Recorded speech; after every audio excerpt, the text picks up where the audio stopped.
आजादी का ये महापर्व 140 करोड़ संकल्पों का पर्व है। आजादी का ये पर्व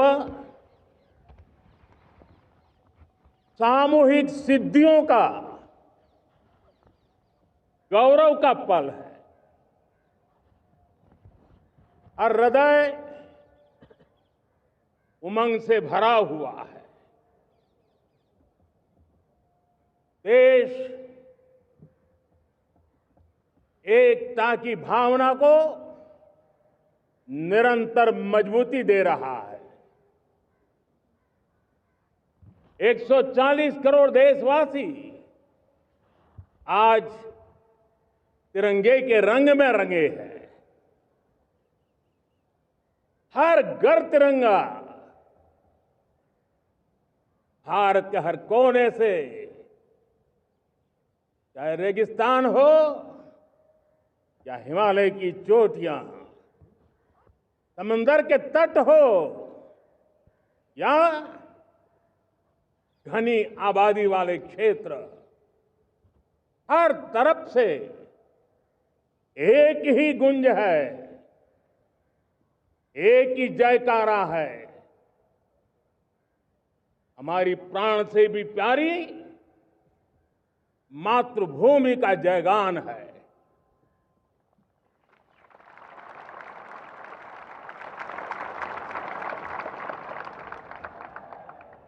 मेरे प्यारे देशवासियों, सन 47 में अनंत संभावनाओं के साथ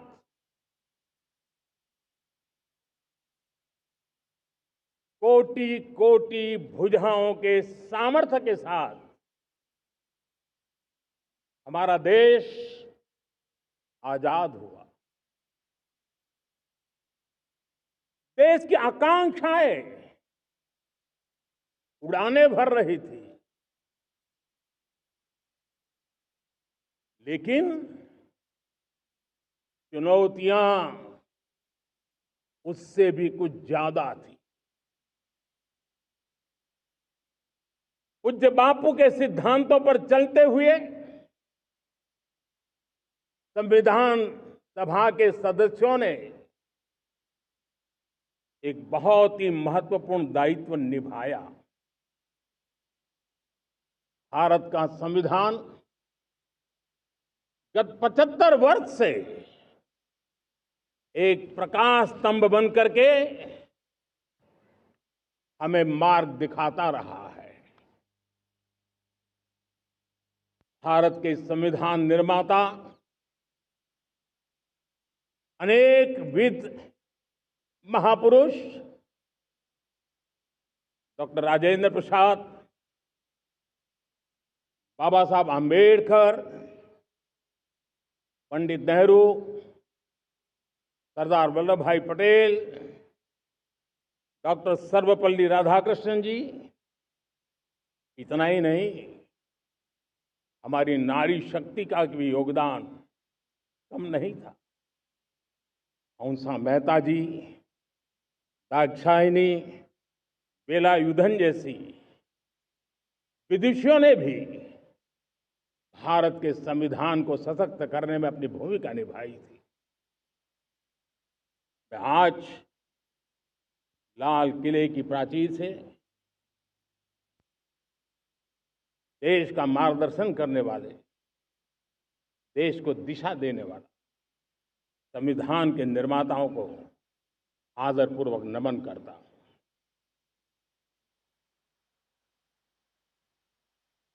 मेरे प्यारे देशवासियों, हम आज डॉक्टर श्यामा प्रसाद मुखर्जी की 125वीं जयंती भी मना रहे हैं। डॉक्टर श्यामा प्रसाद मुखर्जी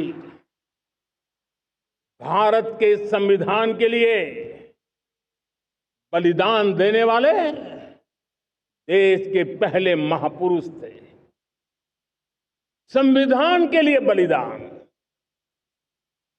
धारा 370 की दीवार गिराकर एक देश एक संविधान के मंत्र को जब हमने साकार किया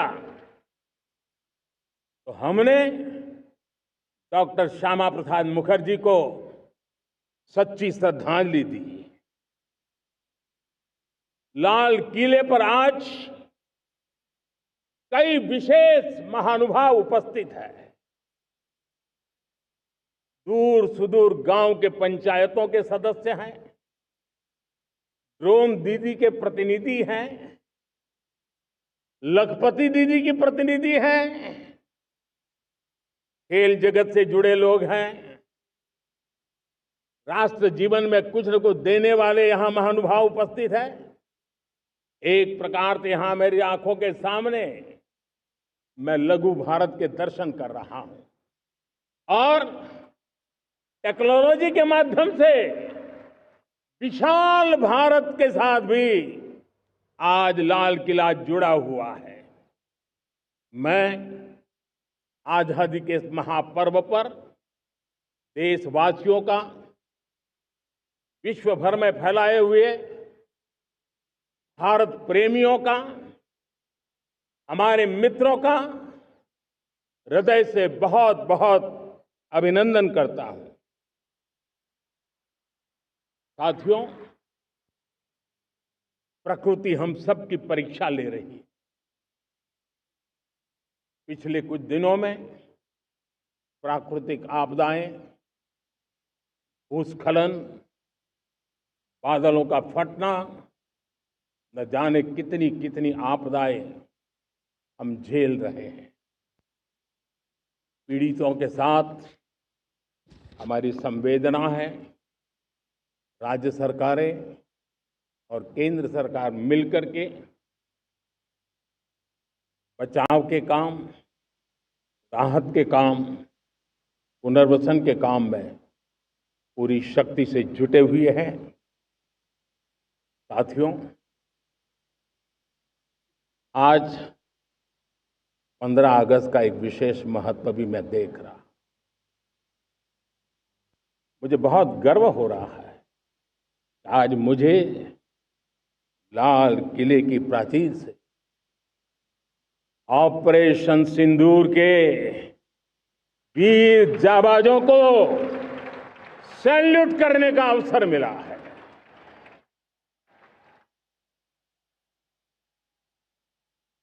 हमारे वीर जाबाज सैनिकों ने दुश्मनों को उनकी कल्पना से परे सजा दी है।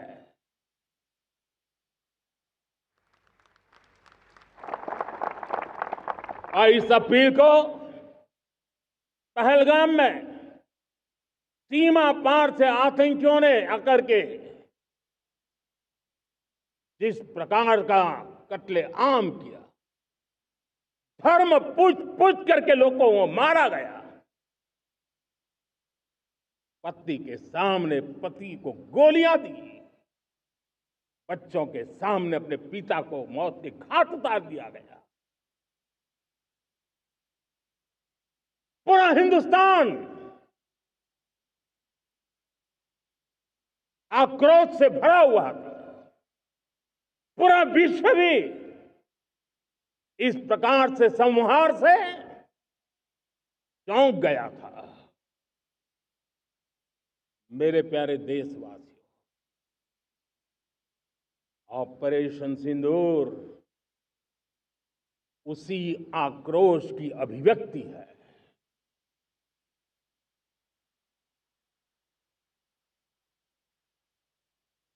बाईस तारीख के बाद हमने हमारे सेना को खुली छूट दे दी। रणनीति वो तय करे, लक्ष्य वो तय करे, समय भी वो चुने। और हमारी सेना ने वो करके दिखाया जो कई दशकों तक कभी हुआ नहीं था। सैकड़ों किलोमीटर दुश्मन की धरती पर घुस करके आतंकी हेडक्वार्टर्स को मिट्टी में मिला दिया, आतंकी इमारतों को खंडहर बना दिया।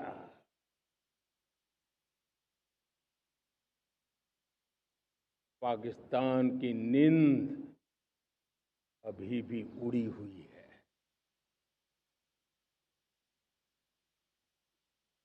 पाकिस्तान में हुई तबाही इतनी बड़ी है कि रोज नए नए खुलासे हो रहे हैं, नई नई जानकारियां आ रही हैं।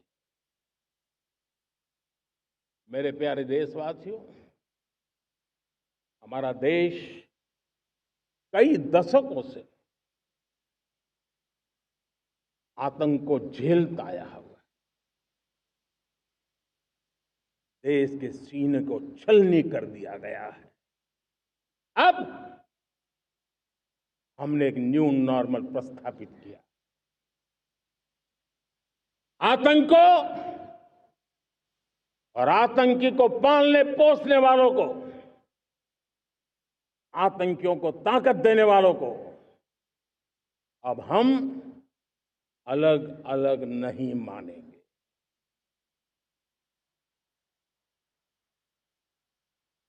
वो मानवता के समान दुश्मन है, उनके बीच कोई फर्क नहीं है। अब भारत ने तय कर लिया है कि न्यूक्लियर की धमकियों को अब हम सहने वाले नहीं हैं। न्यूक्लियर ब्लैकमेल लंबे अरसे से चलाया, अब वो ब्लैकमेल नहीं सहा जाएगा।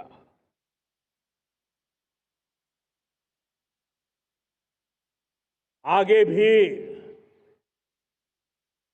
अगर दुश्मनों ने ये कोशिश जारी रखी, हमारी सेना तय करेगी, सेना की शर्तों पर, सेना जो समय निर्धारित करे उस समय पर, सेना जो तौर तरीके तय करे उस तौर तरीके से, सेना जो लक्ष्य तय करे उस लक्ष्य को अब हम अमल में ला करके रहने वाले हैं। हम मुंह तोड़ जवाब देंगे। मेरे प्यारे देशवासियों, भारत ने तय कर लिया है, खून और पानी एक साथ नहीं बहेंगे।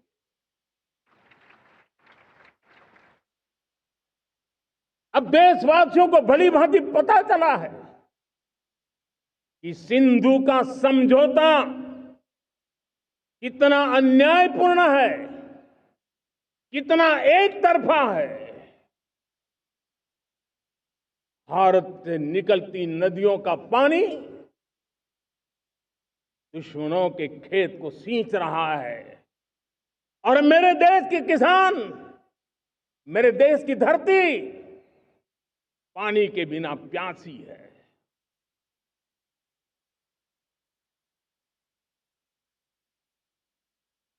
ये ऐसा समझौता था जिसने पिछले 7 दशक से मेरे देश के किसानों का अकल्पनीय नुकसान किया है।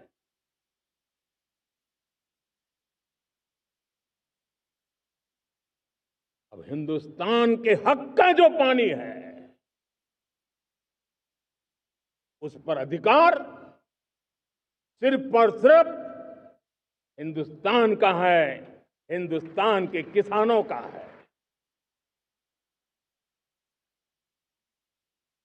भारत कतई सिंधु समझौते को, उस स्वरूप को दशकों तक सहा है, उस स्वरूप को आगे नहीं सहा जाएगा। किसान हित में, राष्ट्र हित में ये समझौता हमें मंजूर नहीं है। मेरे प्यारे देशवासियों, आजादी के लिए असंख्य लोगों ने बलिदान दी, अपनी जवानी खपा दी, जेलों में जिंदगी गुजारी है, फांसी के तख्त पर लटके हैं, कुछ लेने पाने बनने के लिए नहीं, मां भारती के स्वाभिमान के लिए, कोटि कोटि जनों की आजादी के लिए, गुलामी की जंजीरों को तोड़ने के लिए। और मन में एक ही भाव था, स्वाभिमान। साथियों, गुलामी ने हमें निर्धन बना दिया, गुलामी ने हमें निर्भर भी बना दिया, औरों पर हमारी निर्भरता बढ़ती गई। हम सब जानते हैं, आजादी के बाद कोटि कोटि जनों के पेट भरना बड़ी चुनौती थी, लेकिन यही मेरे देश के किसान हैं जिन्होंने खून पसीना एक करके देश के अन्न के भंडार भर दिए।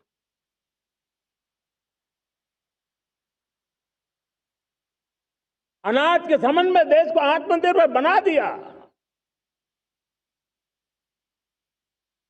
एक राष्ट्र के लिए आत्मसम्मान की सबसे बड़ी कसौटी आज भी उसकी आत्मनिर्भरता है। और मेरे प्यारे देशवासियों, विकसित भारत का आधार भी है आत्मनिर्भर भारत।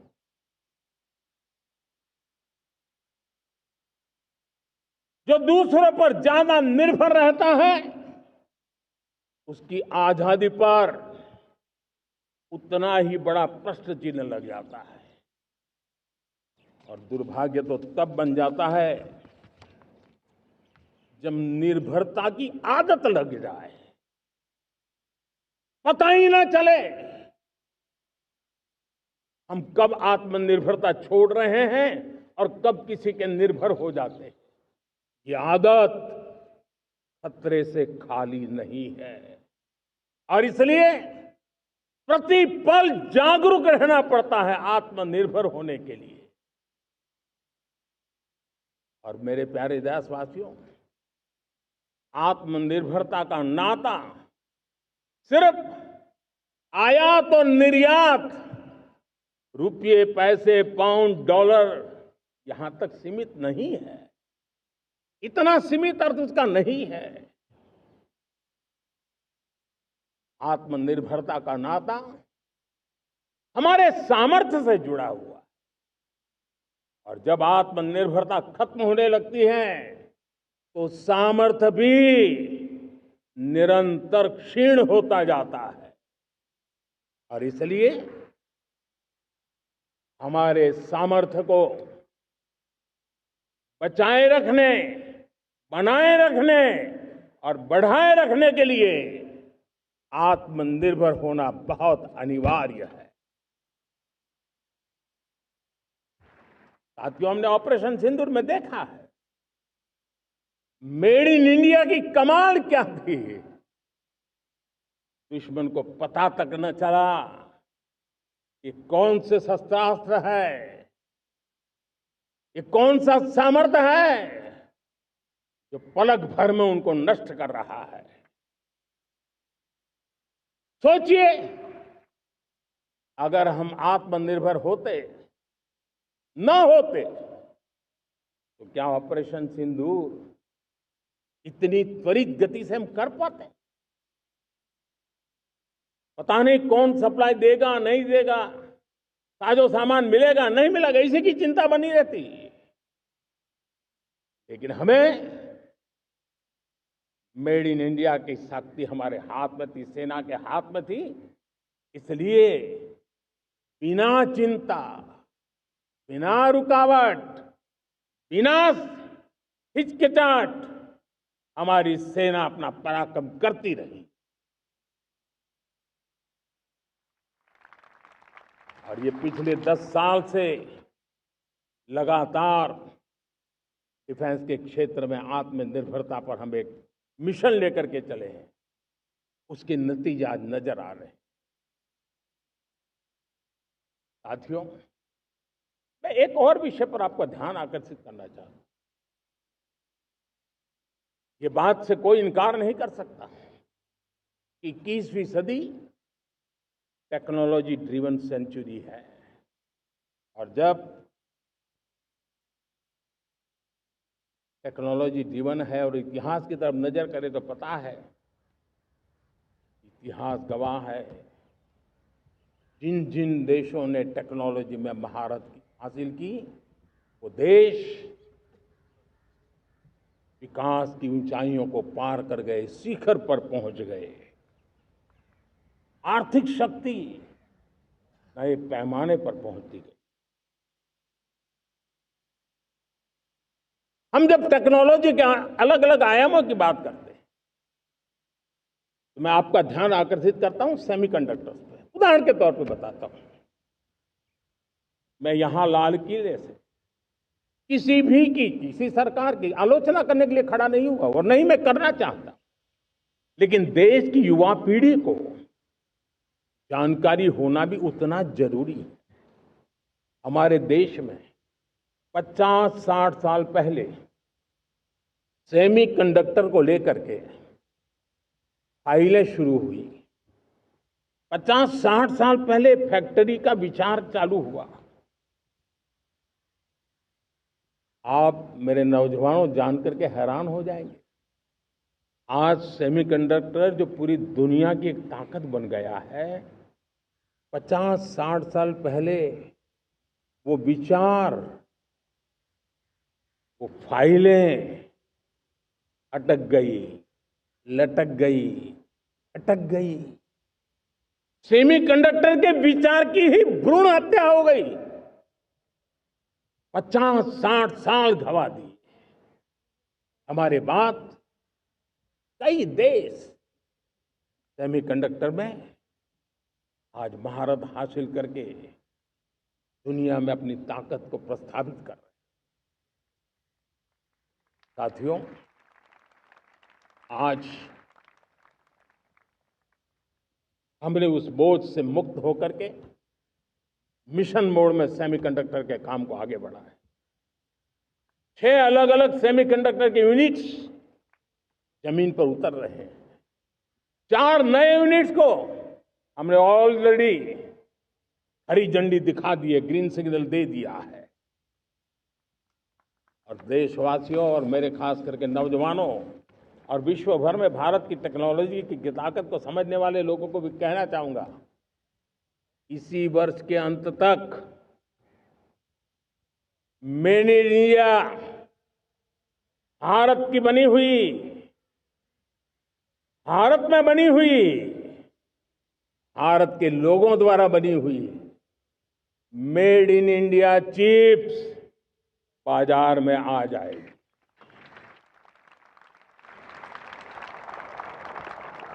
मैं दूसरा उदाहरण देना चाहता हूं।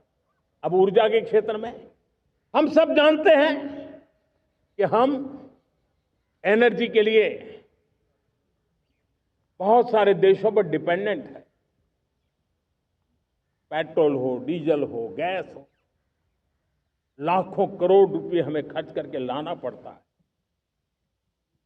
हमें इस संकट से देश को आत्मनिर्भर बनाना, ऊर्जा में आत्मनिर्भर बनाना बहुत जरूरी है।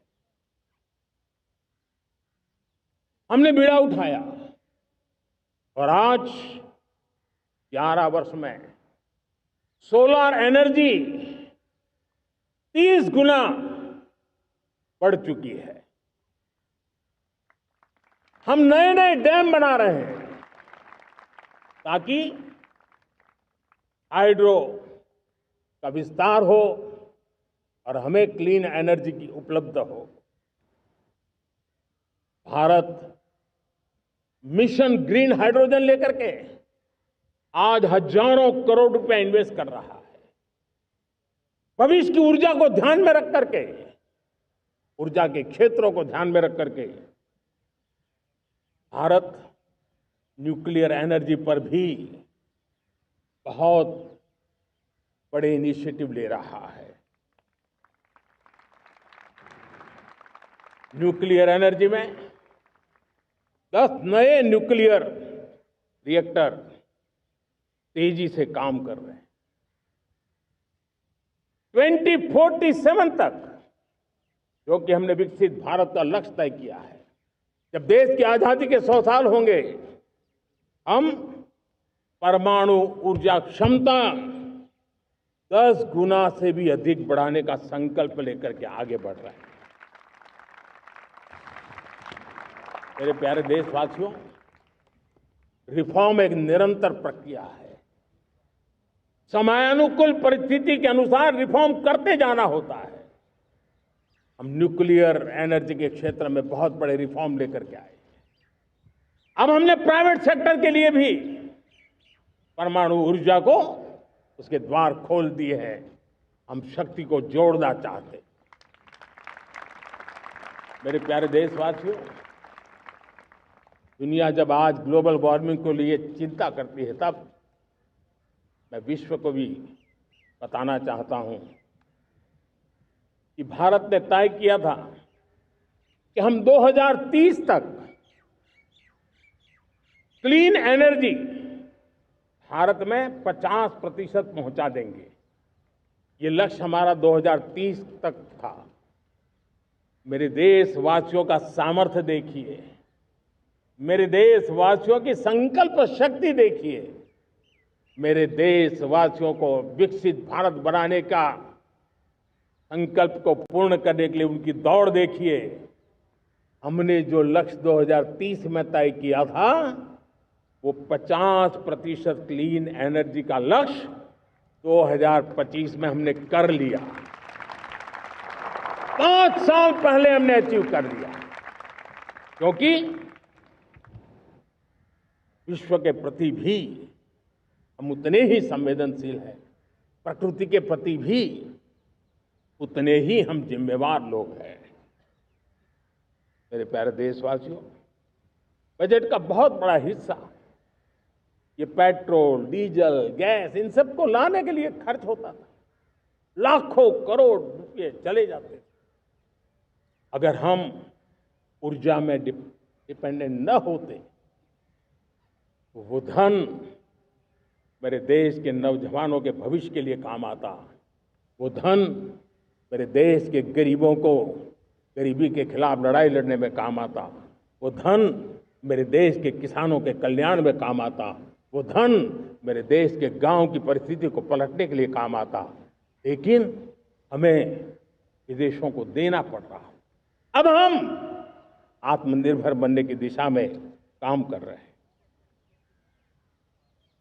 देश को विकसित बनाने के लिए हम अब समुद्र मंथन की तरफ भी जा रहे हैं। हमारे समुद्र के मंथन को आगे बढ़ाते हुए हम समुद्र के भीतर के तेल के भंडार, गैस के भंडार, उसको खोजने की दिशा में एक मिशन मोड में काम करना चाहते हैं। और इसलिए भारत ने national deep water exploration mission शुरू करने जा रहा है। ये ऊर्जा इंडिपेंडेंट बनने के लिए ये हमारी महत्वपूर्ण घोषणा है। मेरे प्यारे देशवासियों, आज पूरा विश्व क्रिटिकल मिनरल को लेकर के बहुत ही सतर्क हो गया है। उसके सामर्थ्य को लोग भली भांति समझने लगे हैं। कल तक जिस तरफ ज्यादा ध्यान नहीं था, वो आज सेंटर स्टेज पे है।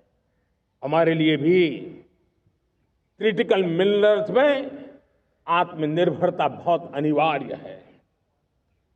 एनर्जी का सेक्टर हो, इंडस्ट्री का सेक्टर हो, रक्षा क्षेत्र हो, टेक्नोलॉजी के हर क्षेत्र हो, आज क्रिटिकल मिनरल्स की टेक्नोलॉजी के अंदर बहुत अहम भूमिका है। और इसलिए नेशनल क्रिटिकल मिशन हमने लॉन्च किया है। 1200 से अधिक स्थानों पर खोज का अभियान चल रहा है और हम क्रिटिकल मिनरल में भी आत्मनिर्भर बनने की दिशा में आगे बढ़ रहे हैं। मेरे प्यारे देशवासियों, स्पेस सेक्टर का कमाल तो हर देशवासी देख रहा, गर्व से भर जा रहा। और हमारे group captain Shubhanshu Shukla space station से लौट चुके हैं और आने वाले कुछ दिनों में वो भारत भी आ रहे हैं। हम स्पेस में भी अपने दम पर आत्मनिर्भर भारत गगनयान की तैयारी कर रहे हैं। हम अपने बलबूते पर हमारा अपना स्पेस स्टेशन बनाने की दिशा में हम काम कर रहे हैं। और पिछले दिनों स्पेस में जो रिफॉर्म किए गए, मुझे बहुत गर्व हो रहा है। मेरे देश के 300 से ज्यादा स्टार्टअप्स आप सिर्फ और सिर्फ स्पेस सेक्टर में काम कर रहे हैं और उन 300 स्टार्टअप में हजारों नौजवान पूरे सामर्थ्य के साथ जुटे हैं। ये है मेरे देश के नौजवानों की ताकत और ये है हमारे देश के नौजवानों के प्रति विश्वास। मेरे प्यारे देशवासियों, 140 करोड़ भारतवासी 2047 में जब आजादी के 100 साल होंगे, विकसित भारत के संकल्प को परिपूर्ण करने के लिए पूरी ताकत से जुटे हैं। इस संकल्प की पूर्ति के लिए भारत आज हर सेक्टर में आधुनिक इकोसिस्टम तैयार कर रहा है और आधुनिक इकोसिस्टम हर क्षेत्र में हमारे देश को आत्मनिर्भर बनाएगा।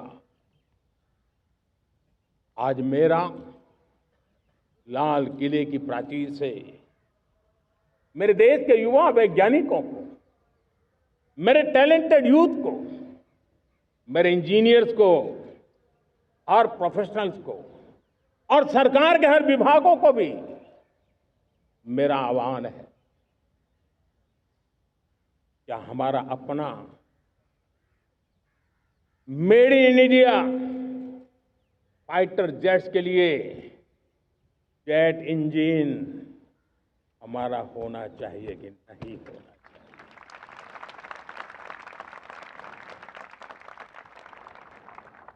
हम फार्मा ऑफ द वर्ल्ड माने जाते हैं।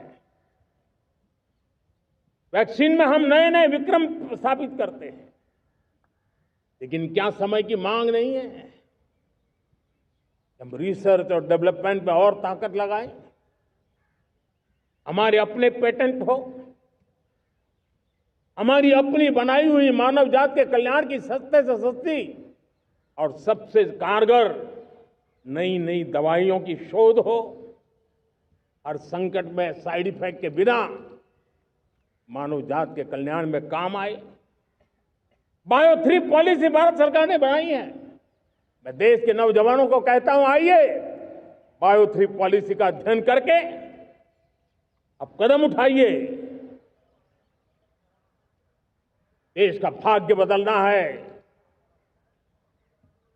आपका सहयोग चाहिए। मेरे प्यारे देशवासियों, आज आईटी का युग है, डेटा की ताकत है।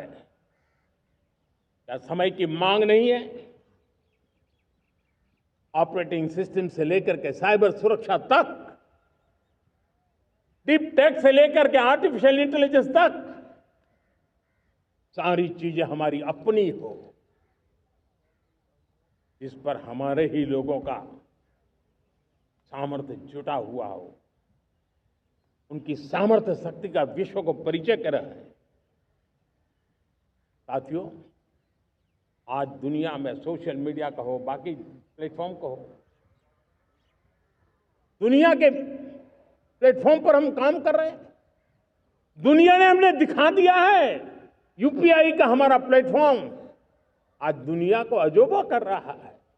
हमारे में सामर्थ्य है।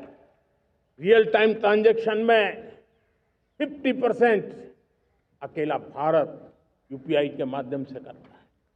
इसका मतलब की ताकत है। क्रिएटिव वर्ल्ड हो, सोशल मीडिया हो, ये जितने भी प्लेटफॉर्म्स हैं, मेरे देश के नौजवानों में चुनौती करता हूं आपको, आइए हमारे अपने प्लेटफॉर्म क्यों ना हो, हम क्यों दूसरों पर निर्भर रहे, क्यों भारत का धन बाहर जाए। और मुझे आपके सामर्थ्य पर भरोसा है। मेरे प्यारे देशवासी, जैसे ऊर्जा के क्षेत्र में हम डिपेंडेंट हैं, वैसा ही देश का दुर्भाग्य है कि फर्टिलाइजर, उसमें भी हमें दुनिया पर निर्भर रहना पड़ता है। मेरे देश के किसान भी फर्टिलाइजर का सही उपयोग कर करके धरती माता की सेवा कर सकते हैं। अनाप शनाप उपयोग से भी धरती मां को बहुत नुकसान पहुंचा रहे हैं। लेकिन साथ साथ मैं देश के नौजवानों को कहना चाहता हूं, देश के उद्योग जगत को कहना चाहता हूं, देश के प्राइवेट सेक्टर को कहना चाहता हूं, आइए हम फर्टिलाइजर के भंडार भर दें, हम नए नए तौर तरीके खोजें और भारत की आवश्यकता के अनुसार हम अपना फर्टिलाइजर तैयार करें। हम औरों पर निर्भर न रहे। साथियों, आने वाला युग ईवी का है। अब ईवी बैटरी क्या हम नहीं बनाएंगे? हम निर्भर रहेंगे? सोलर पैनल की बात हो, इलेक्ट्रिक व्हीकल्स के लिए जिन जिन चीजों की आवश्यकताएं हैं, वो हमारी अपनी होनी चाहिए। साथियों, मैं ये इसलिए कहने की हिम्मत करता हूं, क्यों? क्योंकि मुझे देश के नौजवानों के सामर्थ्य पर भरोसा है। और भरोसा सिर्फ वो मेरे देश के नौजवान है इतने मात्र से नहीं है। कोविड के समय हम बहुत सारी चीजों पर निर्भर थे। तो मेरे देश के नौजवानों को कहा गया कि वैक्सीन हमारी अपनी चाहिए, देश ने करके दिखाया। कोविन प्लेटफॉर्म हमारा अपना होना चाहिए, देश ने करके दिखाया। करोड़ों करोड़ों लोगों की जिंदगी बचाने का काम हमने किया है। वही स्पिरिट, वही जज्बा हमें जीवन के हर क्षेत्र में आत्मनिर्भर बनने के लिए अपना सब कुछ देना है। अपना जो बेस्ट है वो हमें दे करके रहना है। साथियों, पिछले 11 साल में एंटरप्रेन्योरशिप, उद्यमशीलता को बहुत बड़ी ताकत मिली। आज लाखों स्टार्टअप्स टियर 2, टियर 3 सिटी में देश की अर्थशक्ति को, देश के इनोवेशन को ताकत दे रहे हैं। उसी प्रकार से मुद्रा योजना से हमारे देश के करोड़ों नौजवान, उसमें भी हमारी बेटियां, करोड़ों करोड़ों लोग मुद्रा से लोन लेकर के अपना खुद का कारोबार कर रहे हैं। खुद तो अपने पैरों पर खड़े हुए हैं, लेकिन औरों को भी पैरों पर खड़े रहने की ताकत देते हैं। वे भी एक प्रकार से हर व्यक्ति को आत्मनिर्भर बनाने का अवसर दे रही है। मेरे साथियों, विमेन सेल्फ हेल्प ग्रुप किसी का ध्यान नहीं था। पिछले 10 साल में विमेन सेल्फ हेल्प ग्रुप ने कमाल करके दिखाया। आज उनके प्रोडक्ट दुनिया के बाजार में जाने लगे हैं। लाखों करोड़ों का कारोबार हमारे विमेन सेल्फ हेल्प ग्रुप से। मैंने एक बार मन की बात में खिलौने की बात कही थी। हम करोड़ों करोड़ रुपए के खिलौने विदेश से लाते थे। मैंने ऐसे ही मन की बात में कहा, करे मेरे देश के नौजवानों, ऐसा भी करें नहीं क्या? किलो भी बाहर जाएंगे। और आज मैं गर्व से कहता हूं कि मेरा देश खिलौने एक्सपोर्ट करने लग गया है। यानी देश के सामर्थ्य को हर प्रकार के अवसर मिले, हर रुकावटों से मुक्ति मिले, उसको सर्वाधिक करने के लिए प्रेरित किया जाए। देश कर सकता है। मैं देश के युवाओं से कहता हूं, आइए आप इनोवेटिव आइडियाज लेकर के, आपके आइडियाज को मरने मत देना दोस्तों। आज का आपका आइडिया हो सकता है आने वाली पीढ़ी का भविष्य बना सकता है। मैं आपके साथ खड़ा हूं, मैं आपके लिए काम करने के लिए तैयार हूं, आपका साथी बन के काम करना तैयार हूं। आप आइए, हिम्मत जुटाइए, इनिशिएटिव लीजिए। जो युवा मैन्युफैक्चरिंग के बारे में सोचते हैं, आइए आगे बढ़िए। सरकार के नियमों में बदलाव करना है, मुझे बताइए। अब देश रुकना नहीं चाहता है। 2047 दूर नहीं है। एक एक पल की कीमत है और हम एक भी पल गंवाना नहीं चाहते दोस्तों।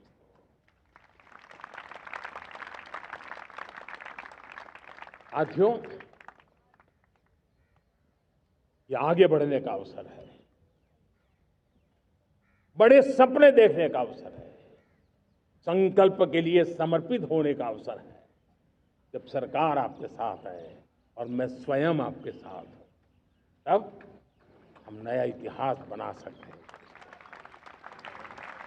साथियों, आज नेशनल मैन्युफैक्चरिंग मिशन पर बहुत तेजी से काम हो रहा है। हमारे एमएसएमईज, उसका लोहा दुनिया मानती है।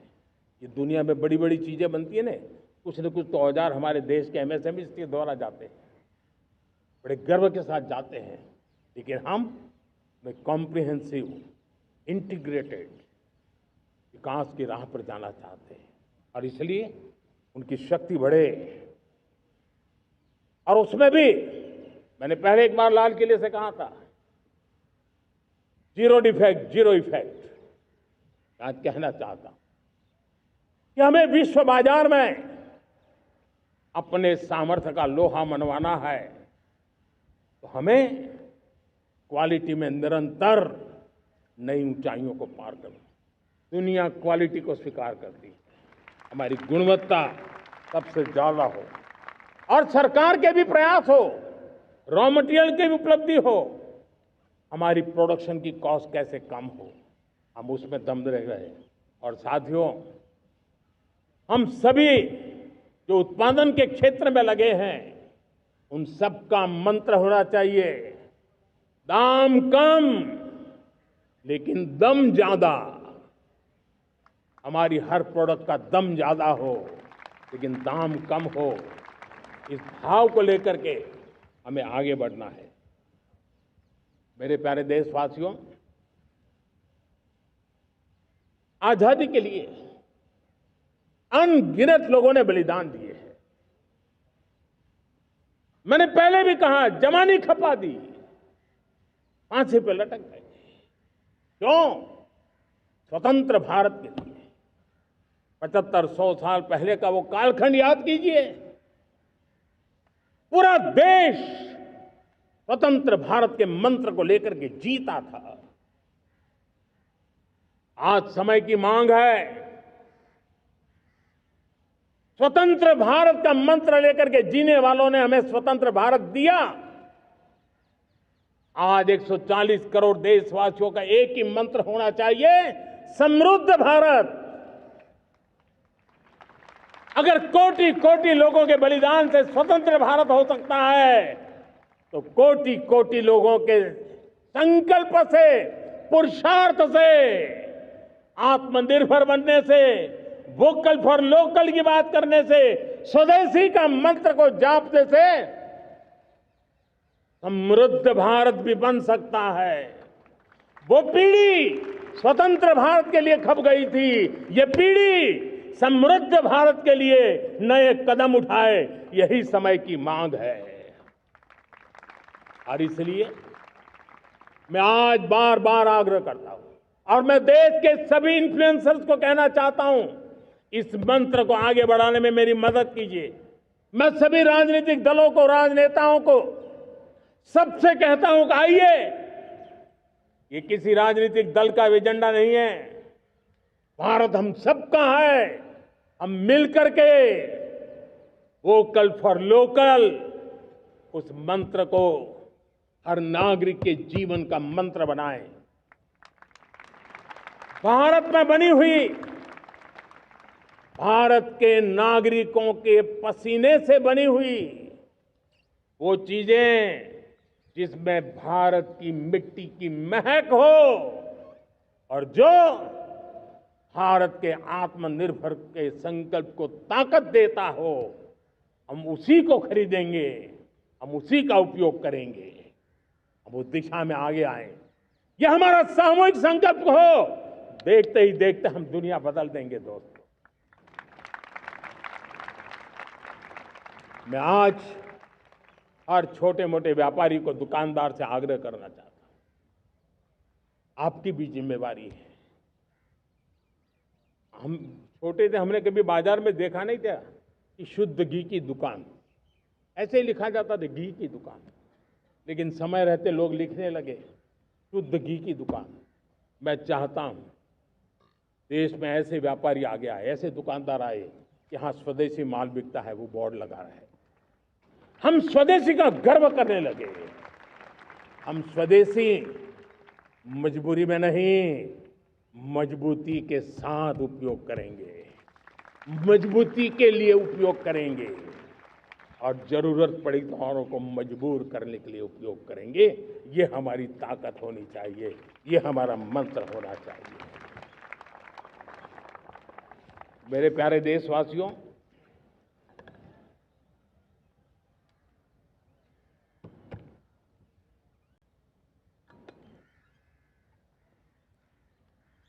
मुझे बहुत लंबे समय से सरकार में काम करने का अवसर मिला। मैंने कई सारे उतार चढ़ाव देखे हैं।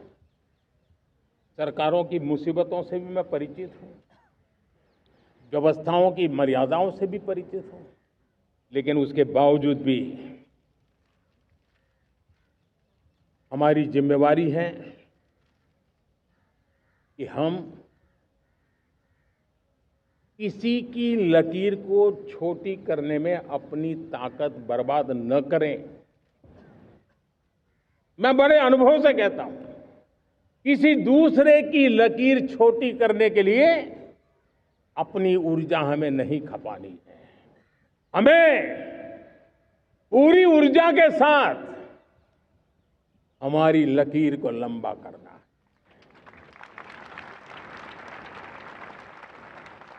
हम अगर अपनी लकीर लंबी करते हैं तो दुनिया भी हमारा लोहा मानेगी। आज जब वैश्विक परिस्थितियों में आर्थिक स्वार्थ दिनों दिन बढ़ रहा है, तब समय की मांग है कि हम उन संकटों के रोते बैठने की जरूरत नहीं है। हिम्मत के साथ हम अपनी लकीर को लंबी करें।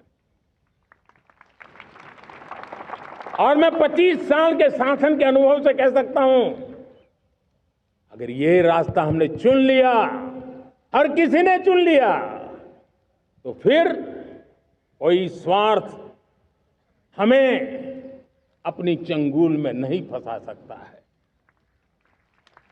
मेरे प्यारे देशवासियों, बीता दशक रिफॉर्म, परफॉर्म, ट्रांसफॉर्म कर रहा है। लेकिन अब हमें और नई ताकत से जुड़ना है। पिछले दिनों हमने कई रिफॉर्म्स किए। एफडीआई हो, इंश्योरेंस कंपनी की बात हो, विश्व की यूनिवर्सिटीज को भारत के अंदर स्थान देने की बात हो, कई रिफॉर्म्स किए हैं। 40,000 से ज्यादा अनावश्यक कंप्लायंसेस को हमने खत्म किया है। इतना ही नहीं, 1500 से अधिक पुराने कानून जो बाबा आदम के जमाने के थे, उन सबको हमने खत्म कर दिया है। हमने दर्जनों कानूनों को सरल करने के लिए संसद में जाकर के जनता के हितों को सर्वोपरि रख करके बदलाव किए हैं। इस बार भी हो हल्ला के बीच लोगों तक बात पहुंची नहीं होगी, लेकिन एक बहुत बड़ा रिफॉर्म इनकम टैक्स एक्ट में हुआ है। करीब 280 से ज्यादा धाराएं हमने समाप्त करने का निर्णय किया है। और साथियों, सिर्फ आर्थिक मोर्चे पर ही रिफॉर्म नहीं, हमने नागरिक के जीवन को भी आसान बनाने के लिए रिफॉर्म किए। इनकम टैक्स रिफंड की बात हो, रिफॉर्म का परिणाम है। फेसलेस असेसमेंट की बात हो, रिफॉर्म का परिणाम है। 12 लाख तक आज इनकम टैक्स से मुक्ति दे देना देश का जो भविष्य बनाने में उत्सुक है, ऐसा मेरा मध्यम वर्ग का परिवार आज फूला नहीं समा रहा है। कभी किसी ने सोचा नहीं था कि 12 लाख रुपए तक का इनकम टैक्स पर जीरो कर दिया जाएगा। आज कर लिया है। जब देश का सामर्थ्य बढ़ता है तो देशवासियों को लाभ मिलता है। अंग्रेजों के जमाने से दंड संहिता में हम दबे पड़े थे। दंड का भय दिखा करके जीवन चल रहा था। 75 साल आजादी के ऐसे ही गए। हमने दंड संहिता को खत्म कर दिया, न्याय संहिता को ले आए हैं। न्याय संहिता में भारत के नागरिक के प्रति विश्वास का भाव है। भारत के नागरिक के अंदर अपनेपन का भाव है, संवेदनशीलताओं से भरा हुआ है। हमने रिफॉर्म की यात्रा को तेज करने के लिए बीड़ा उठाया। हम बहुत तेजी से आगे बढ़ना चाहते हैं। मैं चाहता हूं देशवासियों, देश के लिए कर रहा हूं, मैं मेरे लिए नहीं कर रहा हूं, किसी का बुरा करने के लिए नहीं कर रहा हूं। मेरे राजनीतिक दल, मेरे प्रतिस्पर्धी साथी भी देश की इस उज्जवल भविष्य के लिए आगे आए, हमारा साथ दें। स्ट्रक्चरल रिफॉर्म्स की बात हो, रेगुलेटरी रिफॉर्म्स की बात हो, पॉलिसी रिफॉर्म की चर्चा हो, प्रोसेस रिफॉर्म की चर्चा हो, प्रोसीड्यूरल रिफॉर्म्स करने की जरूरत हो, हर प्रकार के रिफॉर्म्स ये आज हमने मकसद बना करके चले हैं।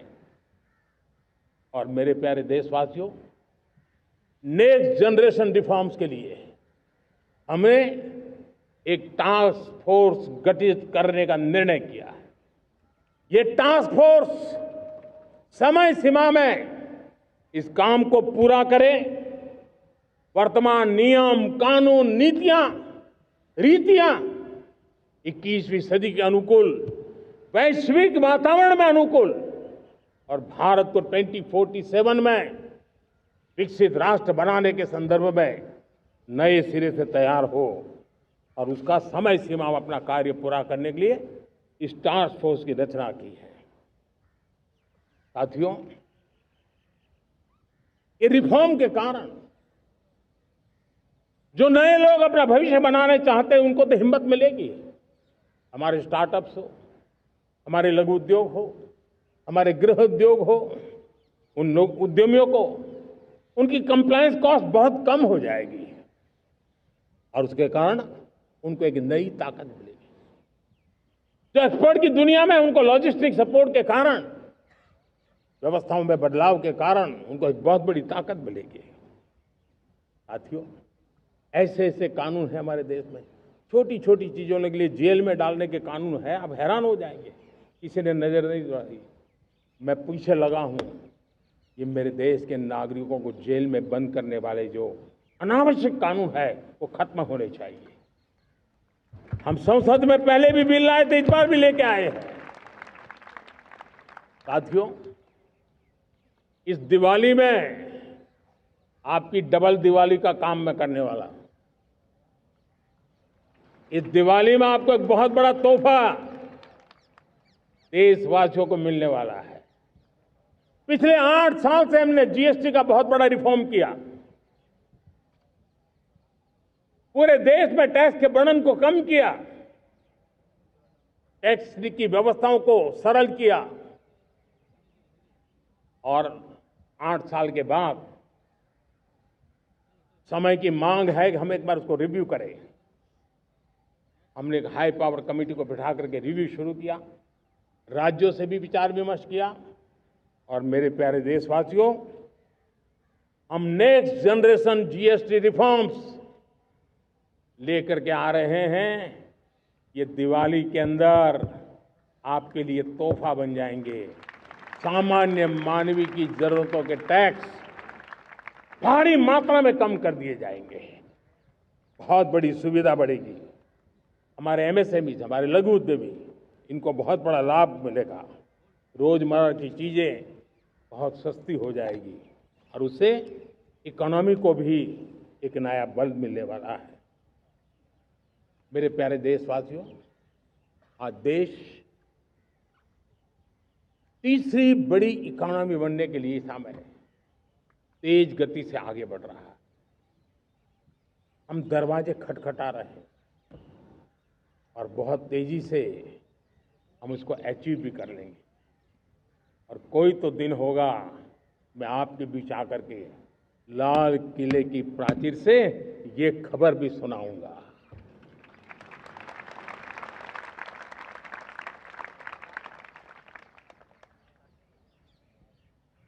आज भारत की अर्थव्यवस्था और आर्थिक स्थिति को लेकर पूरी दुनिया आश्वस्त है।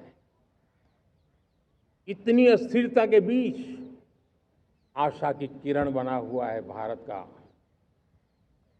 फाइनेंशियल डिसिप्लिन, भारत की फाइनेंस की ऊर्जा। संकट के घेरे में जब अर्थव्यवस्था पड़ी हुई है, तब भारत ही उसे बाहर निकलेगा, ये भरोसा दुनिया में पनपा है। आज इन्फ्लेशन कंट्रोल में है, फॉरेन एक्सचेंज रिजर्व हमारे बहुत मजबूत है, हमारे मैक्रो इकोनॉमिक इंडिकेटर्स बहुत मजबूत है। ग्लोबल रेटिंग एजेंसी भी लगातार भारत की सराहना करती हैं, भारत की अर्थव्यवस्था पर ज़्यादा से ज़्यादा विश्वास व्यक्त कर रही है। ये बढ़ती हुई अर्थव्यवस्था का लाभ मेरे देश के गरीबों को मिले, मेरे देश के किसानों को मिले, मेरे देश की नारी शक्ति को मिले, मेरे देश के मध्यम वर्ग को मिले, मेरे देश की विकास धारा को ताकत देने वाला बने। उस दिशा में हम नए नए प्रयास करें। आज युवाओं के लिए नए नए सेक्टर्स में हमारे नौजवानों के लिए अवसर बन रहे हैं। स्किल डेवलपमेंट, स्वरोजगार, बड़ी बड़ी कंपनियों में इंटर्नशिप, इस पर एक बहुत बड़े स्तर पर अभियान चल रहा है। और इसलिए देश के नौजवानों, आज मैं आपके लिए भी एक खुश खबर लेकर के आया।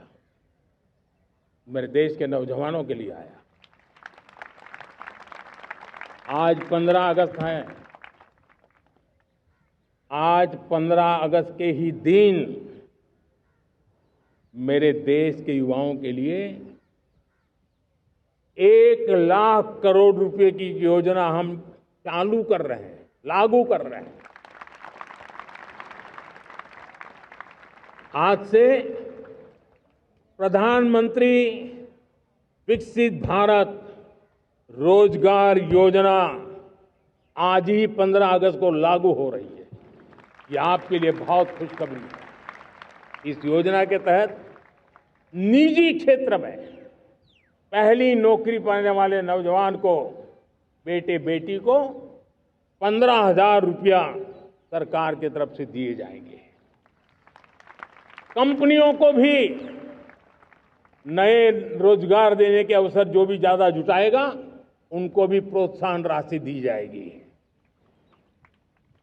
प्रधानमंत्री विकसित भारत रोजगार योजना करीब करीब 3.5 करोड़ नौजवानों को रोजगार के नए अवसर बनाएगी। मैं सभी नौजवानों को इसके लिए बहुत बहुत बधाई देता हूं।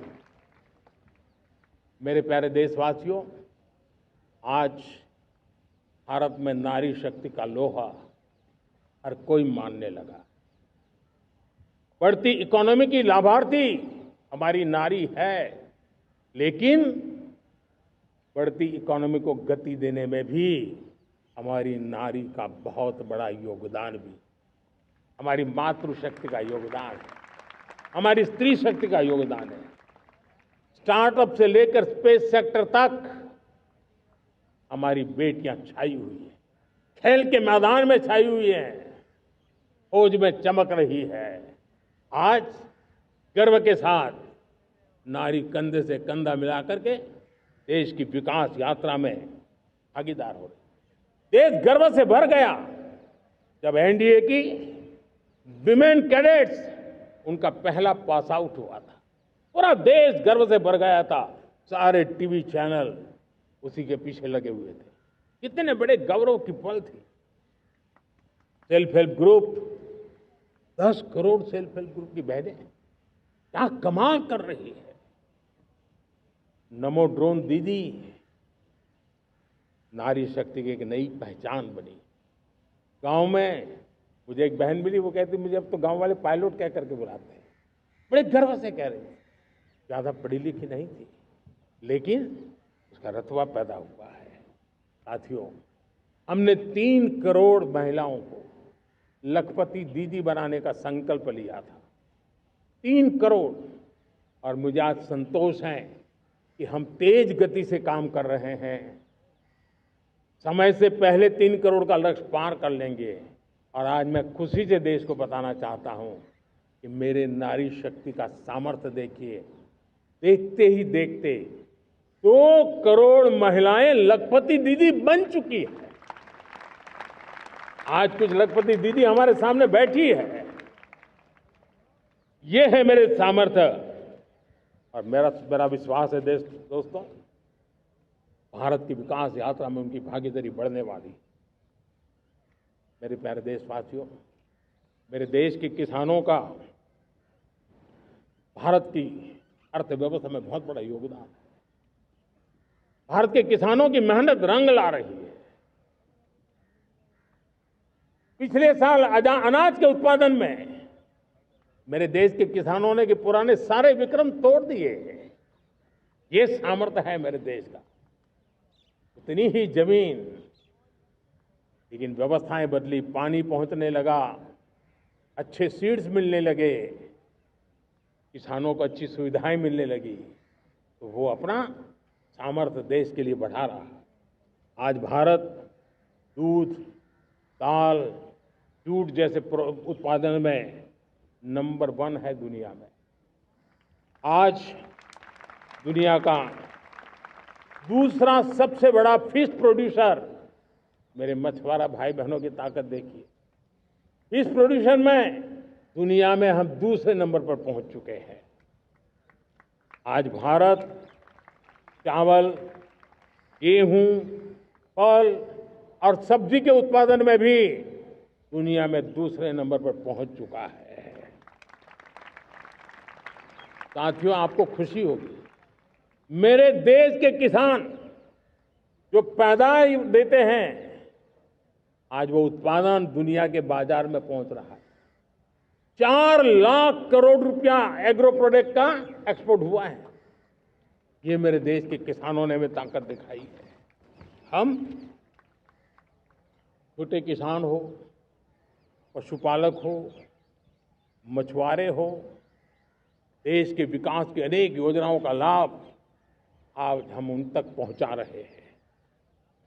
पीएम किसान सम्मान निधि हो, रेन वाटर हार्वेस्टिंग हो, सिंचाई की योजनाएं हो, क्वालिटी सीड्स हो, फर्टिलाइजर की आवश्यकता हो, हर क्षेत्र में आज और किसान को एक भरोसा हो गया है फसल बीमा का। वो साहसिक बना रहा, उसका परिणाम भी देश को मिल रहा है। जो पहले कल्पना की बात थी, आज हकीकत बन गई है। देशवासियों, हमारे देश के पशुधन को बचाने के हमें कोविड की वैक्सीन मुफ्त में मिली, वो तो याद है, लेकिन हम पशुधन के लिए भी अब तक 125 डोज मुफ्त में पशुओं को लगा चुके हैं। फूट एंड माउथ डिसीज से मुक्ति पाने के लिए, जो हमारा यहाँ उत्तर भारत में उसे खुरपका मुंहपका बीमारी कहते हैं, उससे बचाने के लिए 125 करोड़ डोज हम लगा चुके हैं और मुफ्त में लगा चुके हैं। हम खेती के मामले में देश के वो जिले जहां के किसान औरों से पीछे रह गए, किसी न किसी कारण से 100 जिले ऐसे हैं जहां अपेक्षाकृत कम खेती है, और इसलिए हमने 100 जिले आइडेंटिफाई किए हैं पूरे देश में से, और वहां के किसानों को एम्पावर करना, किसानों को शक्ति देना, किसानों को मदद करने का एक अभियान चलाया है। और इसके लिए पीएम धन धान्य कृषि योजना का आरंभ किया है। पीएम धन धान्य कृषि योजना वो देश के 100 जिले जहां थोड़ी सी भी मदद कर देंगे तो वहां का किसान भी भारत के अन्य किसानों की बराबरी कर देगा।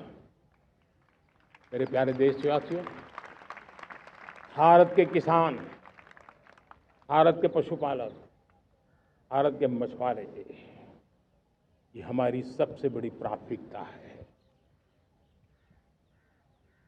भारत के किसान, भारत के मछुआरे, भारत के पशुपालक, उनसे जुड़ी किसी भी अहितकारी नीति के आगे मोदी दीवार बन के खड़ा है।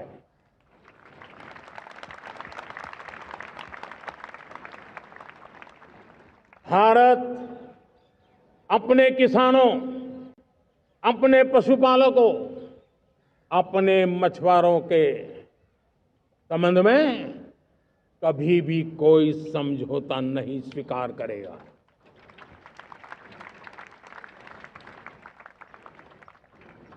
प्यारे देशवासियों, गरीबी क्या होती है मुझे किताबों में पढ़ना नहीं पड़ा है, मैं जानता,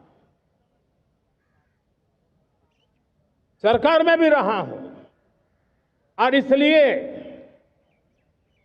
मेरी कोशिश रही है कि सरकार फाइलों में नहीं होनी चाहिए। सरकार देश के नागरिकों की लाइफ में होनी चाहिए। दलित हो, पीड़ित हो, शोषित हो, वंचित हो, उनके लिए सकारात्मक रूप से सरकारें प्रोएक्टिव हो, सरकारें प्रो पीपल हो, उस दिशा में हम निरंतर प्रयास कर रहे हैं। समाज के हर जरूरत व्यक्ति के लिए, कुछ लोगों को लगता है कि सरकार की योजनाएं पहले भी आती, जी नहीं, हम सरकार की योजनाओं को जमीन पर उतार रहे हैं, सैचुरेशन पर बल देते हैं, और सामाजिक न्याय का अगर कोई सच्चा एजुकेशन है तो सैचुरेशन में है, जिसमें कोई हकदार छूटे नहीं, हकदार के घर तक सरकार जाए और उसे अपना हक की चीजें मिले, उसके लिए हम काम कर रहे हैं। जनधन अकाउंट जब खोले गए ना, वो सिर्फ बैंक का अकाउंट था ऐसा नहीं है, उसे एक स्वाभिमान मिला था कि बैंक के दरवाजे मेरे लिए भी खुलते हैं, मैं भी बैंक के दरवाजे में जाकर के टेबल पे हाथ रख करके बात कर सकता हूं। ये विश्वास हमने जगाया है। आयुष्मान भारत ने बीमारी को सहने की आदत से मुक्ति दिलाने का और उनको अच्छे स्वास्थ्य के लिए मदद करने का काम, और जब हम वरिष्ठ नागरिकों को 5 लाख रुपए से ज्यादा मदद कर करके उनके आरोग्य की चिंता करते हैं, आज पीएम आवास 4 करोड़ गरीबों को घर मिलना मतलब जिंदगी के नए सपने वहां सजते हैं। वो सिर्फ 4 दीवारें नहीं है दोस्तों, रेहड़ी पटरी वालों के लिए पीएम स्वनिधि योजना, जो कभी ब्याज के चक्कर में फंसा रहता था, आज पीएम स्वनिधि से रेहड़ी पटरी वाला भी, और आपने देखा वो यूपीआई से पैसे लेता है, यूपीआई से पैसे देता है। ये बदलाव आखिरी व्यक्ति तक चिंता, लोगों की लाइफ में सरकार होनी चाहिए। उसी के कारण ये जमीन से जुड़ी योजनाएं बनती हैं, और जमीन से जुड़ी योजनाएं जमीन पर उतरती हैं, और जमीन से उतरी हुई योजनाएं जीवन में बदलाव लाने का एक सशक्त माध्यम बन जाती हैं। एक समय था, गरीब हो, पीड़ित हो, आदिवासी हो, वंचित हो, दिव्यांग हो, हमारी विधवा माताएं बहनें हो, अपने हक के लिए दर दर भटकते रहते थे। सरकारी दफ्तरों में चक्कर लगाते लगाते जिंदगी पूरी हो जाती। आज सरकार आपके दरवाजे पर आती है, सैचुरेशन के अप्रोच को लेकर के आती है। करोड़ों लाभार्थियों को सरकारी योजनाओं का लाभ मिल रहा है। डायरेक्ट बेनिफिट ट्रांसफर एक बहुत बड़ा क्रांतिकारी काम हुआ है।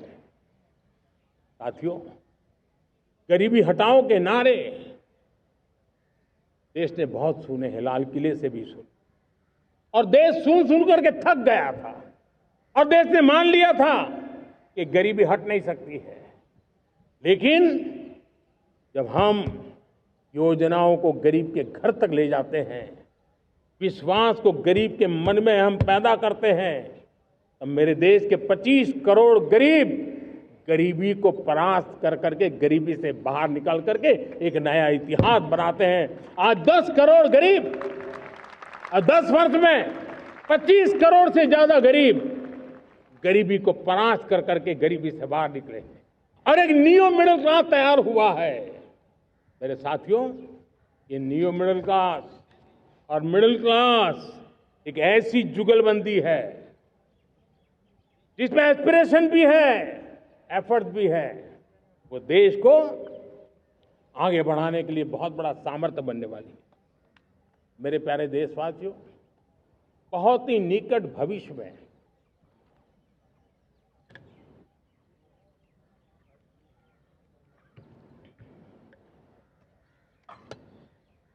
मेरे प्यारे देशवासियों, बहुत ही निकट भविष्य में महान समाज सुधारक महात्मा ज्योतिबा फुले जी की 200वीं जयंती आ रही है। हम उस जयंती के समारोह शुरू करने जा रहे हैं, और महात्मा ज्योतिबा फुले के सिद्धांत, उन्होंने जो मंत्र दिए, उसमें हमारे लिए प्रेरणा है। पिछड़े को प्राथमिकता, पिछड़े को प्राथमिकता देते हुए हम परिवर्तन की ऊंचाइयों को प्राप्त करना चाहते हैं। हम इसके लिए परिश्रम की पराकाष्ठा करना चाहते हैं। हम पारदर्शी नीतियों के द्वारा पिछड़ों को प्राथमिकता, ये हम धरती पर उतारना चाहते हैं, हर पिछड़े के जीवन में उतारना चाहते हैं।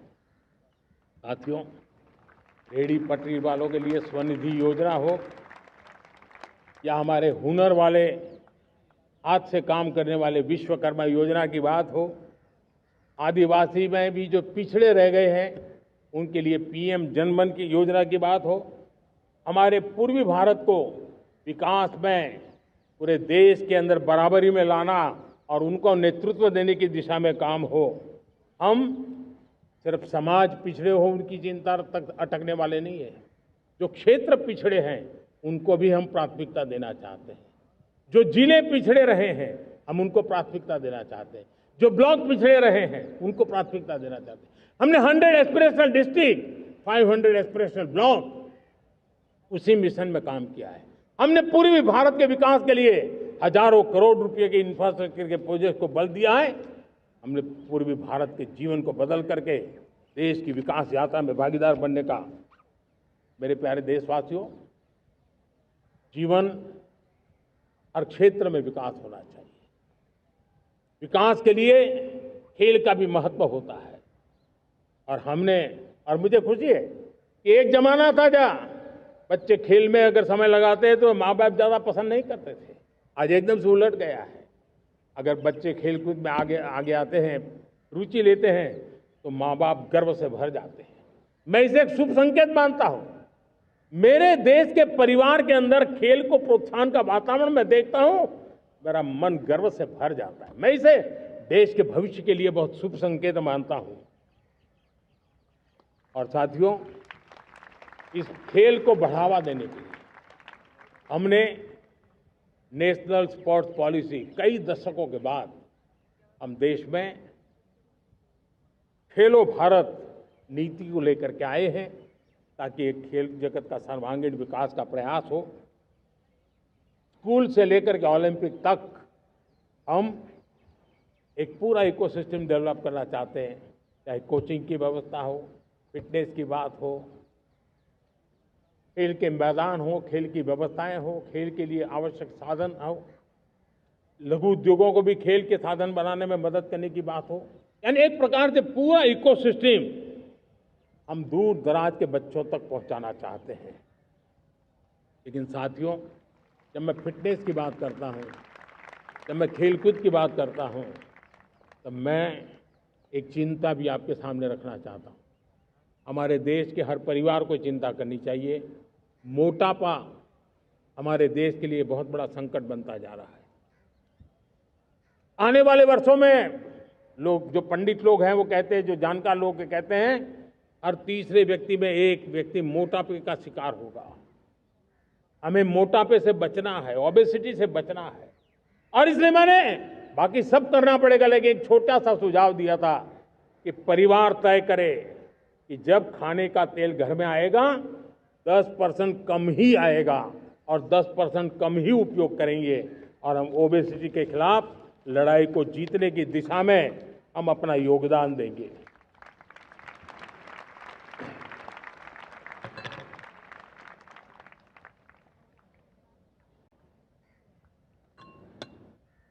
मेरे प्यारे देशवासियों, हमारा देश भाग्यवान है। हजारों साल की विरासत के हम धनी हैं, और वो हमें निरंतर ऊर्जा मिलती है, प्रेरणा मिलती है, त्याग और तपस्या की राह मिलती है। आज गुरु तेग बहादुर, यह वर्ष गुरु तेग बहादुर जी का 350वां शहीदी वर्ष है। देश की संस्कृति की रक्षा, भारत के मूल्यों की रक्षा के लिए उन्होंने अपना सब कुछ न्योछावर कर दिया। मैं आज उनको नमन करता हूं। साथियों, हमारी संस्कृति की ताकत हमारी विविधता है। हम विविधता को सेलिब्रेट करना चाहते हैं। हम विविधता को सेलिब्रेट करने की आदत बनाना चाहते हैं। यह हमारा गौरव है कि हमारा भारत माँ का यह बगीचा कितने विविध प्रकार के फूलों से सजा हुआ है, कितनी विविधताएं हैं। ये विविधता हमारे लिए एक बहुत बड़ा, हमारी विरासत है, बहुत बड़ा गौरव है। हमने प्रयागराज के महाकुंभ में देखा भारत की विविधता को कैसे जिया जाता है। एक स्थान पर करोड़ों लोग, एक ही भाव, एक ही प्राण, एक ही प्रयास, दुनिया के लिए बहुत बड़ा अजूबा है। महाकुंभ की वो सफलता भारत की एकता की, भारत के सामर्थ्य की दुहाई देती है। साथियों, हमारा देश भाषाओं की विविधता से बहुत ही भरा हुआ है, पुलकित है। और इसलिए हमने मराठी, असमिया, बांग्ला, पाली, प्राकृत को क्लासिकल लैंग्वेज का दर्जा दिया है। और मेरा मत है, हमारी भाषाएं जितनी विकसित होगी, हमारी सभी भाषाएं जितनी समृद्ध होगी, हमारे नॉलेज के सिस्टम को भी उतना ही बल मिलने वाला है। और हमारी वो ताकत है, आज जब डेटा का जमाना है ना, तो ये ताकत दुनिया के लिए भी बड़ी ताकत बन सकती है। इतना सामर्थ्य हमारी लैंग्वेज में। हमें हमारी सभी भाषाओं पर गर्व होना चाहिए। हमारी सभी भाषाओं के विकास के लिए हर किसी ने बनते हुए प्रयास करना चाहिए। साथियों, पांडुलिपि में हमारे ज्ञान के भंडार पड़े हैं, लेकिन उसके प्रति उदासीनता रही है। इस बार हमने ज्ञान भारतम योजना के तहत देश भर में जहां भी हस्तलिखित ग्रंथ है, जहां पांडुलिपियां हैं, सदियों पुराने जो दस्तावेज हैं, उनको खोज खोज करके आज की टेक्नोलॉजी का उपयोग करते हुए उस ज्ञान की समृद्धि को आने वाली पीढ़ियों के लिए काम आए, उस दिशा में काम कर रहे हैं।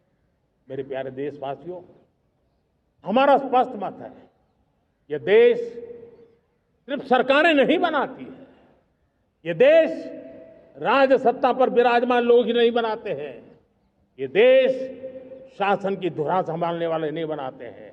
ये देश बनता है कोटि कोटि जनों के पुरुषार्थ से, ऋषियों के, मुनियों से, वैज्ञानिकों के, शिक्षकों के, किसानों के, जवानों के, सेना के, मजदूरों के, हर किसी के प्रयास से देश बनता है।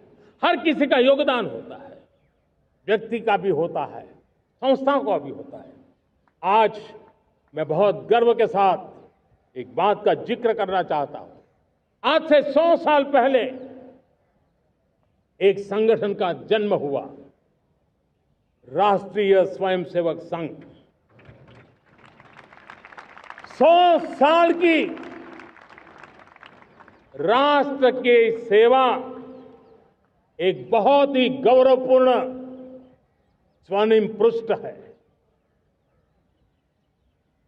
व्यक्ति निर्माण से राष्ट्र निर्माण के संकल्प को लेकर के 100 साल तक मां भारती का कल्याण का लक्ष्य लेकर के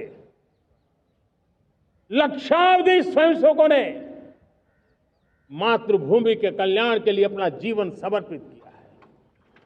सेवा, समर्पण, संगठन और अप्रतिम अनुशासन, ये जिसकी पहचान रही है, ऐसा राष्ट्रीय स्वयंसेवक संघ दुनिया का ये सबसे बड़ा एनजीओ है। एक प्रकार से 100 साल का उसका समर्पण का इतिहास है।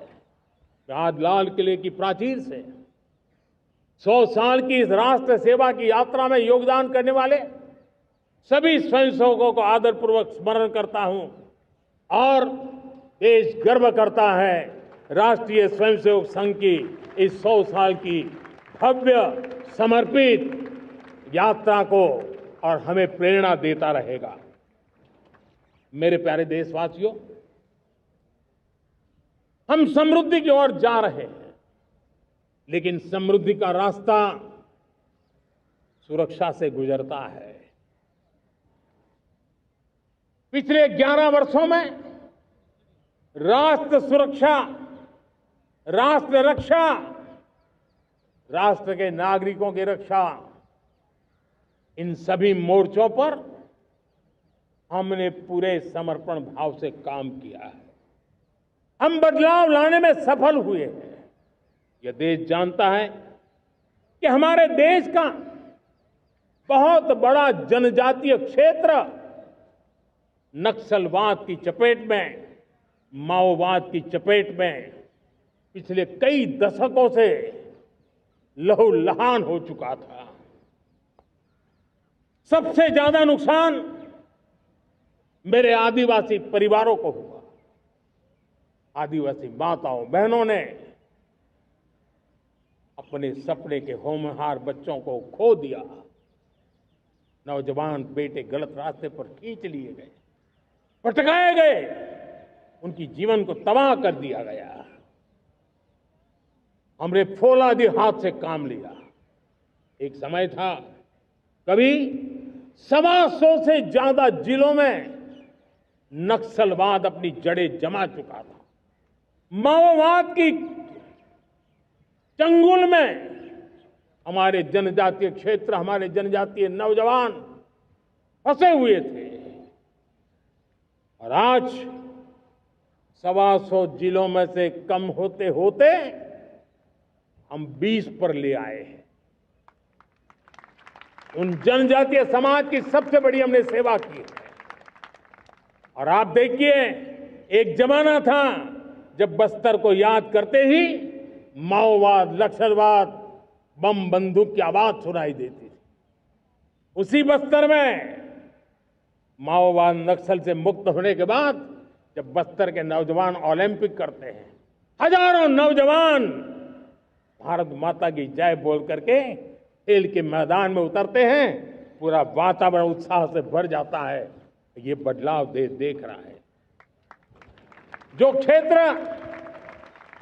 कभी रेड कॉरिडोर के रूप में जाने जाते थे, वो आज विकास के ग्रीन कॉरिडोर बन रहे हैं। साथियों, हमारे लिए गर्व की बात है, भारत के नक्शे में जिन क्षेत्रों को लहूलुहान कर दिया गया था, लाल रंग से रंग दिया गया था, हमने वहां संविधान, कानून और विकास का तिरंगा फहरा दिया है। मेरे प्यारे देशवासियों, ये भगवान बिरसा मुंडा की 150वीं जयंती का अवसर है। तब इन जनजातीय क्षेत्रों को नक्सल से मुक्त कर करके, मेरे जनजातीय परिवार के नौजवानों की जिंदगी बचा करके हमने भगवान बिरसा मुंडा को एक सच्ची श्रद्धांजलि दी है।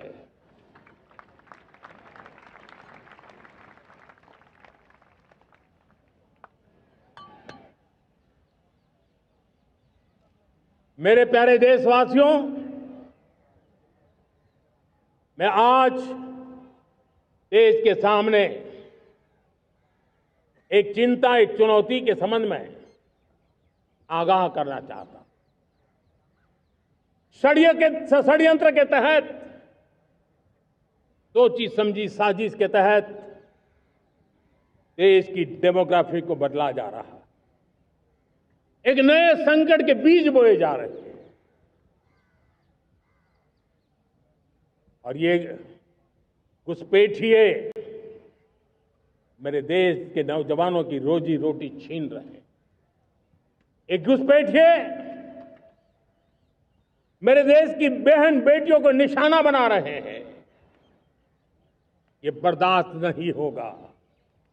ये घुसपैठिए भोले भाले आदिवासियों को भ्रमित करके उनकी जमीनों पर कब्जा कर रहे हैं। ये देश सहन नहीं करेगा। और इसलिए मेरे प्यारे देशवासियों, जब डेमोग्राफी परिवर्तन होता है, सीमावर्ती क्षेत्रों में डेमोग्राफी में परिवर्तन होता है, तब राष्ट्रीय सुरक्षा के लिए संकट पैदा होता है। देश की एकता, अखंडता और प्रगति के लिए ये संकट पैदा, सामाजिक तनाव के बीज बो देता है। और कोई देश अपना देश घुसपैठियों के हवाले नहीं कर सकता है। दुनिया का कोई देश नहीं कर सकता है, तो हम भारत को कैसे कर सकते हैं? हमारे पूर्वजों ने त्याग और बलिदान से आजादी पाई है, हमें स्वतंत्र भारत दिया है। उन महापुरुषों के प्रति हमारा कर्तव्य है कि हम हमारे देश में ऐसी हरकतों को स्वीकार न करें। उनकी सच्ची श्रद्धांजलि होगी। और इसलिए मैं आज लाल किले की प्राचीर से कहना चाहता हूं, हमने एक हाई पावर्ड डेमोग्राफी मिशन शुरू करने का निर्णय किया है।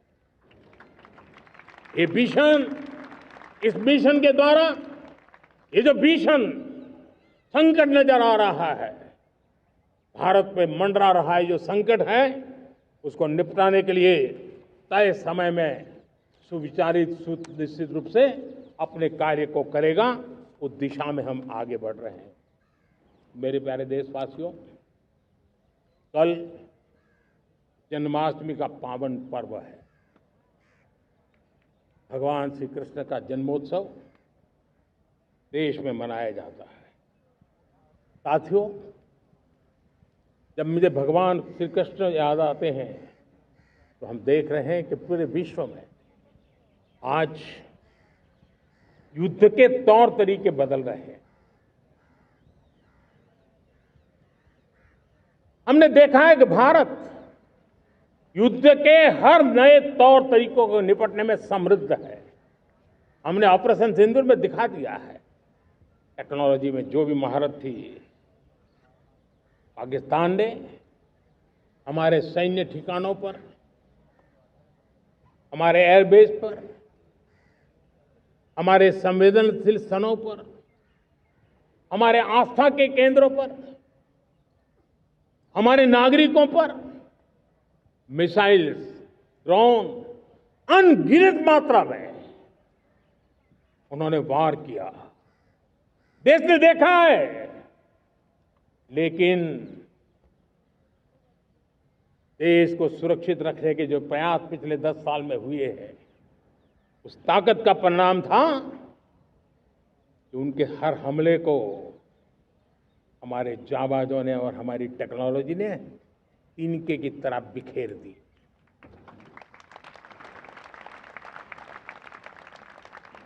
रत्ती भर नुकसान नहीं कर पाए। और इसलिए जब युद्ध के मैदान में टेक्नोलॉजी का विस्तार हो रहा है, टेक्नोलॉजी हावी हो रही है, तब राष्ट्र की रक्षा के लिए, देश के नागरिकों की सुरक्षा के लिए हमें भी, हमने जो आज महारत पाई है, वो महारत का और विस्तार करने की जरूरत है। हमने आज जो महारत पाई है, उसको लगातार अपग्रेडेड करते रहने की आवश्यकता है। और इसलिए साथियों, मैंने एक संकल्प लिया है, मुझे आपके आशीर्वाद चाहिए, कोटि कोटि देशवासियों के आशीर्वाद चाहिए, क्योंकि समृद्धि कितनी ही क्यों न हो, अगर सुरक्षा के प्रति उदासीनता बरतते हैं तो समृद्धि भी किसी काम की नहीं रहती। और इसलिए सुरक्षा का महत्व बहुत बड़ा है। और इसलिए मैं आज लाल किले की प्राचीर से कह रहा हूं, आने वाले 10 साल में 2035 तक राष्ट्र के सभी महत्वपूर्ण स्थलों, जिनमें सामरिक के साथ साथ सिविलियन क्षेत्र भी शामिल है, जैसे अस्पताल हो, रेलवे हो, जो भी आस्था के केंद्र हो, उन्हें टेक्नोलॉजी के नए प्लेटफॉर्म द्वारा पूरी तरह सुरक्षा का कवच दिया जाएगा। ये सुरक्षा का कवच लगातार विस्तार होता जाए, देश का हर नागरिक सुरक्षित महसूस करे। किसी भी प्रकार की टेक्नोलॉजी हम पर वार करने आ जाए, हमारी टेक्नोलॉजी उससे बेहतर सिद्ध हो। और इसलिए आने वाले 10 साल 2035 तक मैं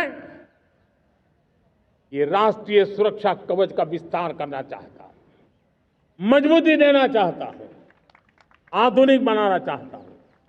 और इसलिए भगवान श्री कृष्ण से प्रेरणा पाकर के हमने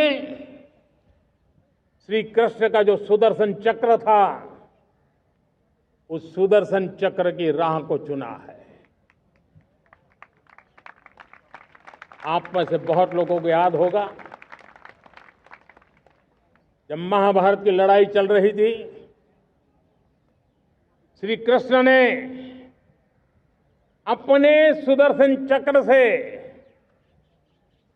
सूर्य के प्रकाश को रोक दिया था और दिन में ही अंधेरा कर दिया था। सूर्य प्रकाश को सुदर्शन चक्र से रोक दिया था। और तब अर्जुन ने जो शपथ ली थी जयद्रथ का वध करने की, उस प्रतिज्ञा को अर्जुन पूर्ण कर पाए थे। वो सुदर्शन चक्र के पराक्रम और रणनीति का परिणाम था। अब देश सुदर्शन चक्र मिशन लॉन्च करेगा।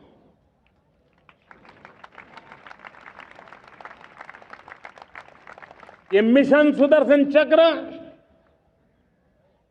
एक पावरफुल वेपन सिस्टम दुश्मन के हमले को न्यूट्रलाइज तो करेगा ही करेगा, लेकिन कई गुना ज्यादा दुश्मन पर हिट बैक करेगा।